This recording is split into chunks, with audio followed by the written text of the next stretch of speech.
হচ্ছে আমাদের কোনো দাবি যদি আপনাদের কাছে যৌক্তিক মনে না হয়, কোনো দাবি যদি মনে হয় আপনারা পূরণ করবেন না, তাহলে একটা দাবি পূরণ করবে, যেটা হচ্ছে আপনারা 100% কোটা করে দেবে। প্রশাসনে যেতে চাই না, এই প্রশাসন কোটা নারীদের প্রশাসন, এই প্রশাসন আমরা চাই না। কর্মসূচি পালন করেছে, আগামী দিনে এই ব্লকেট কর্মসূচি আরো ছড়িয়ে যাবে। আমরা বন্ধুগণ এতদিন আন্দোলন করে আজকে পর্যন্ত পুরো জাতির দৃষ্টি আকর্ষণ করতে পেরেছি। আমাদের প্রধানমন্ত্রী তিনিও এই বিষয়ে কথা বলেছেন, কিন্তু আমরা শ্রদ্ধার সাথে বলতে চাই যে ওটা সংস্কার আন্দোলন যে যৌক্তিকতা ছিল, সেই যৌক্তিকতা আমরা 18 সালেই প্রমাণ করেছি। সংবিধান অনুযায়ী নাগরিকের এই সুযোগের সমতার কথা বলা হয়েছে, আমরা কিন্তু সংবিধানের পক্ষে লড়াই করছি। বন্ধুগণ, আমাদেরকে আদালত দেখিয়ে লাভ নেই, আমরা আপনাদেরকে সংবিধান দেখাচ্ছি। তো বন্ধুগণ, প্রধানমন্ত্রী নিজেই সংসদে দাঁড়িয়ে আমাদের কোটা বাতিলের পক্ষে রায় দিয়েছিলেন। আমরা আশা করব এবারও তিনি শিক্ষার্থীদের পক্ষে, শিক্ষার্থীদের যে জনমত তার পক্ষে সংসদে দাঁড়িয়ে কোটা বৈষম্যের চূড়ান্ত সুরাহা আমাদেরকে দিবেন। বন্ধুগণ, আমরা একটি কথা বলতে চাই, বারবার আমাদেরকে বলা হচ্ছে যে আদালতের বিষয় এবং আমরা কেন রাজপথে আছি, আমরা কেন অপেক্ষা করছি না। আমরা আর কতকাল অপেক্ষা করব? আমরা 50 বছর অপেক্ষা করেছি। আজকে 2018 সালের পরেও 5 বছর পরে, 6 বছর পরে আজকে হঠাৎ করে আবার সেই কোটা ফিরে আসছে। আজকে শিক্ষার্থীদের পিঠ দেওয়ালে থেকে গেছে। আজকে আমাদের কাছে আর কোনো অপশন নাই। আজকে হয় আমরা দাবি আদায় করে আমরা ঘরে ফিরবো, আমরা ক্লাসরুমে ফিরবো, অথবা আমাদেরকে এই দেশ ছেড়ে চলে যেতে হবে। আজকে যেই দেশে মেধাবীদের মূল্যায়ন নাই, সেই দেশে কেন মেধাবীরা থাকবে?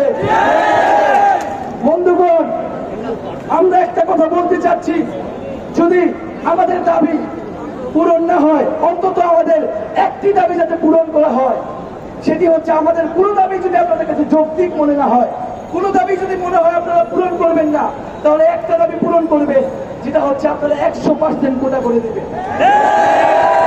প্রশাসনে যেতে চাই না, এই প্রশাসন কোটা নারীদের প্রশাসন, এই প্রশাসন আমরা চাই না।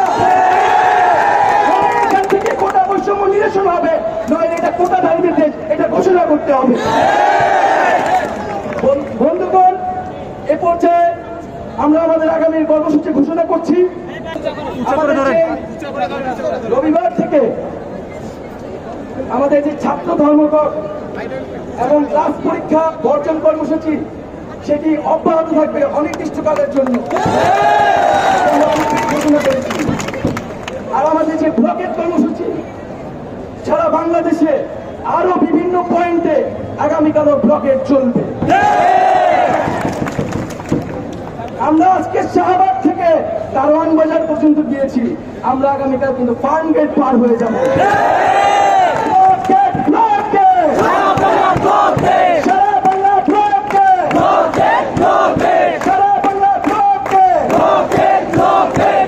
আগামীকাল 3:30টায় আমাদের কেন্দ্রীয় লাইব্রেরির সামনে জমায়েত হবে এবং আমরা আমাদের ব্লকেট কর্মসূচি পালন করব। আপনারা কি আগামীকাল আসতেছেন? আপনারা কি হাত তুলে জানাবেন আগামীকাল আসতেছেন? রাজপথে থাকবো, মনে করছে আমরা কান্তুলে ফিরে যাবো, কিন্তু আমাদের সেটাকে ভুল প্রমাণ করতেই হবে। আমরা 52-তে হারি নাই, 66-তে হারি নাই, 71-এ হারি নাই, 18 সালে হারি নাই, আমরা 24 সালেও হারবো না। সবাইকে ধন্যবাদ জানাচ্ছি এবং আমাদের যে আজকে নারী শিক্ষার্থীরা যে সাহসিকতার পরিচয় দিচ্ছে, হল থেকে মিছিল নিয়ে আসছে, আমরা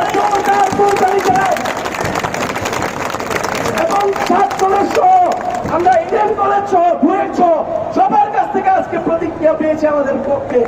সবাইকে, সারা দেশের সকলকে যেখানে ব্লকেট কর্মসূচিতে অংশগ্রহণ করছেন সবাইকে ধন্যবাদ।